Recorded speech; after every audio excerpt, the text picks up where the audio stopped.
Assalamualaikum warahmatullahi wabarakatuh. Perkenalkan, kami dari kelompok 22 akan membahas mengenai kebijakan pengolahan lahan basah pada Peraturan Menteri Lingkungan Hidup dan Kehutanan Republik Indonesia Nomor P15 Tahun 2017. Adapun dosen pengampu dari mata kuliah ini yaitu Ibu Dr. Elvi Sunarsi SKM MKes. Adapun anggota dari kelompok kami yang terdiri dari Dani Hashimia, Dianti Adeha, Jessica Stailin, M. Zaki Arif Fajar, Nadia Fuadasani, Rina Aula Inarsa, dan Yulinda Oktavia. Adapun outline yang akan dibahas pada kali ini yaitu mengenai kebijakan itu sendiri, uraian penjelasannya, identifikasi kajian, pencapaian yang tercapai, serta hambatan. Adapun kebijakan yang akan dibahas pada kali ini yaitu mengenai Peraturan Menteri Lingkungan Hidup dan Kehutanan Republik Indonesia Nomor P15 /LHK-Hukum 1/2 yang membahas mengenai tata cara pengukuran muka air tanah di titik penataan ekosistem gambut. Dalam rangka pencegahan kerusakan ekosistem gambut, maka diperlukannya pengukuran muka air tanah di titik penataan ekosistem gambut tersebut.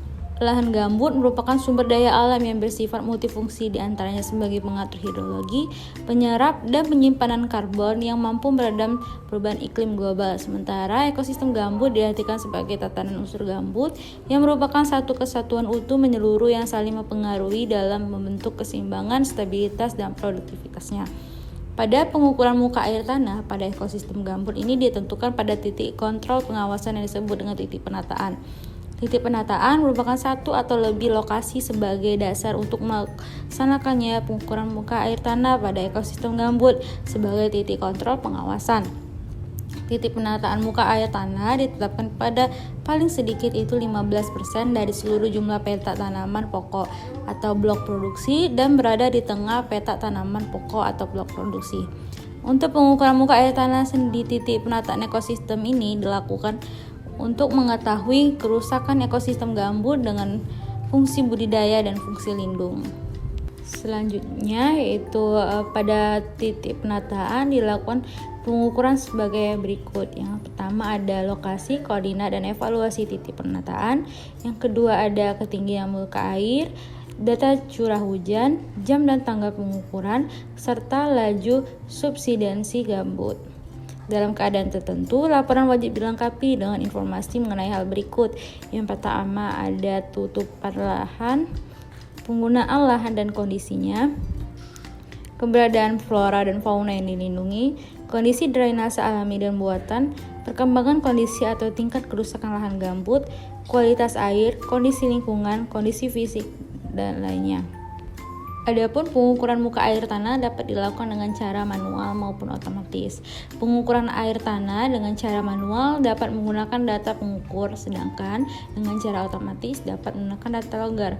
Pengukuran tinggi muka air dan tinggi muka gambut di lapangan dapat dilakukan di setiap jalur pengamatan. Tinggi muka air diukur pada setiap titik pengamatan dan tinggi muka gambut diukur pada setiap sepanjang jalur pengamatan dengan cara pengukuran berantai. Kemudian untuk hasil analisis terhadap pengukuran muka air di tanah di titik penataan tersebut digunakan sebagai dasar untuk menerbitkan perintah dalam melaksanakan pemulihan kepada penanggung jawab usaha dan kegiatan, melakukan pengawasan serta melakukan evaluasi terhadap fungsi ekosistem gambut.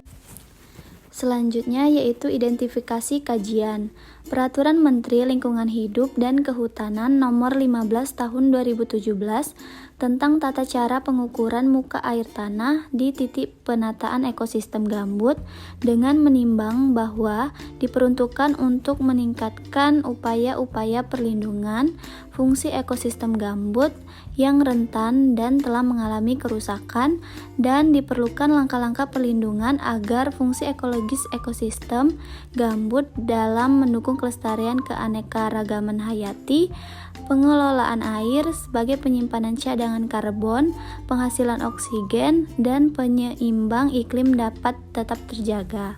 Adapun pencapaiannya yaitu pada tahun 2016, Direktorat Pengendalian Kerusakan Gambut mempunyai sasaran kinerja yaitu meningkatnya kualitas pengelolaan lahan gambut dengan 4 indikator kinerja. Yang pertama, luas lahan gambut yang rusak di luar kawasan hutan yang terpulihkan. Yang kedua, jumlah ekosistem gambut yang dipetakan kesatuan hidrologis gambutnya. Yang ketiga, jumlah ekosistem gambut yang ditetapkan sebagai fungsi lindung. Yang keempat, lahan gambut yang dipantau status kualitas meningkat setiap tahun. Dari hasil pengukuran didapatkan rata-rata capaian kinerja Direktorat Pengendalian Kerusakan Gambut pada tahun 2016 mencapai 133,33%. Tingginya capaian kinerja tersebut dipicu oleh tingginya realisasi kinerja selama tahun 2016. Pada semua indikator kinerja dengan persentase capaian kinerjanya mencapai lebih dari sama dengan 100%. Adapun beberapa pencapaian selanjutnya yaitu terlaksananya kegiatan dan anggaran melalui APBN, penyusunan dokumen RREG nasional dan RREG 7 provinsi di 36 KHG seluas 7.537.647 hektar, penyusunan dokumen rencana kontingensi restorasi gambut di 36 KHG seluas 7.537.647 hektar, penyusunan dokumen RTT di 43 KHG seluas 4.058.9.281 hektar, terlaksananya penguatan kerjasama teknis dalam dan luar negeri, pemetaan skala 1:50.000 pada 13 KHG seluas 1.230.737 hektar, inventarisasi pada 18 KHG seluas 3.05.265 hektar, penyusunan rekomendasi fungsi areal gambut lindung dan budidaya di 18 KHG, pelaksanaan PIPG seluas 679.901 hektar, pelaksanaan sosialisasi melalui media massa dan kegiatan skala internasional, nasional, dan lokal. Penanganan pengaduan, monitoring kegiatan restorasi gambut melalui Sipalaga dan PRIMS, pengembangan alternatif ekonomi melalui R3 dan Mini Demplot, kegiatan riset aksi dan pengembangan data restorasi gambut. Pencapaian yang selanjutnya yaitu Direktorat Pengendalian Kerusakan Gambut memiliki 1 sasaran program dan 7 indikator kinerja yang harus dicapai sesuai dengan perjanjian kinerja yang telah ditetapkan pada tahun 2017. Pengukuran capaian kinerja dilakukan dengan cara membandingkan antara realisasi kinerja dengan target pencapaian kinerja. Dari hasil pengukuran didapatkan rata-rata capaian kinerja Direktorat Pengendalian Kerusakan Gambut pada tahun 2017 mencapai 107,41%. Tingginya capaian kinerja tersebut dipicu oleh tingginya realisasi kinerja selama tahun 2017 pada semua indikator kinerja dengan persentase capaian kinerjanya mencapai lebih dari atau sama dengan 100%. Terbangunnya kelembagaan BRG. Kemudian pada tahun 2018 adanya capaian Desa Peduli Gambut yang berhasil terbentuk di 75 desa perkelurahan yang didampingi dan ditempatkan 75 fasilitator desa di masing-masing tempat. Kemudian selama tahun 2018 telah dilakukan kegiatan di 2 provinsi prioritas BRG yaitu Provinsi Jambi dan Kalimantan Barat seluas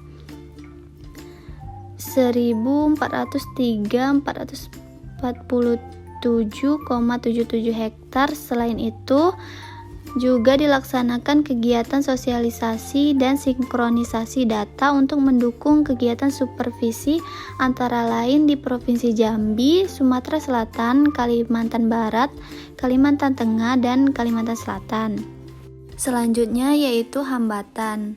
Beberapa hambatan kebijakan yang perlu dilakukan untuk melestarikan hutan rawa gambut diantaranya yaitu yang pertama, hutan rawa gambut yang masih ada harus dijaga kelestariannya.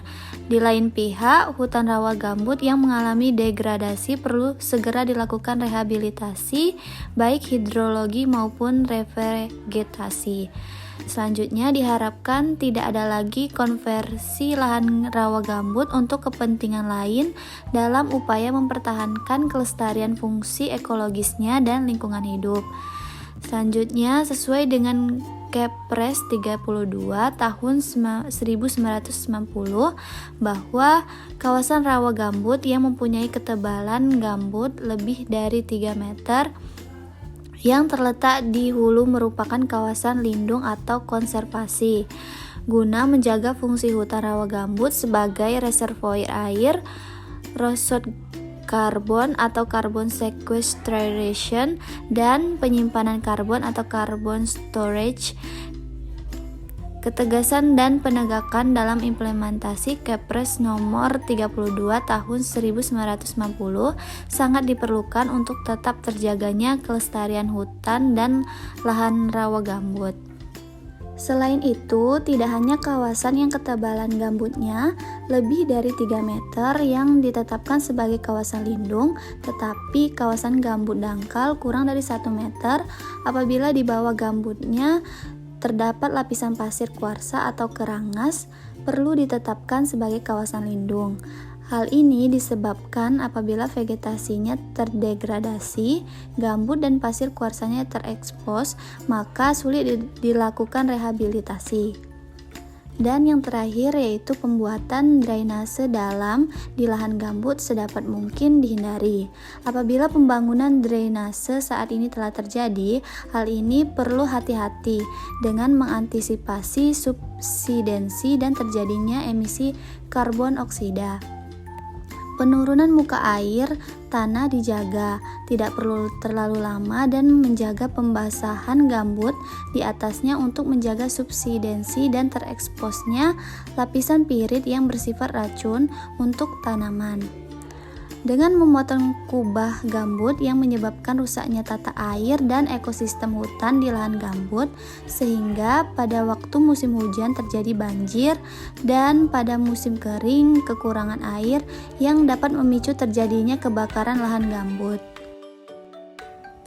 Adapun referensi yang kelompok kami gunakan adalah sebagai berikut. Demikianlah hasil kerja kelompok kami. Maaf apabila ada salah kata.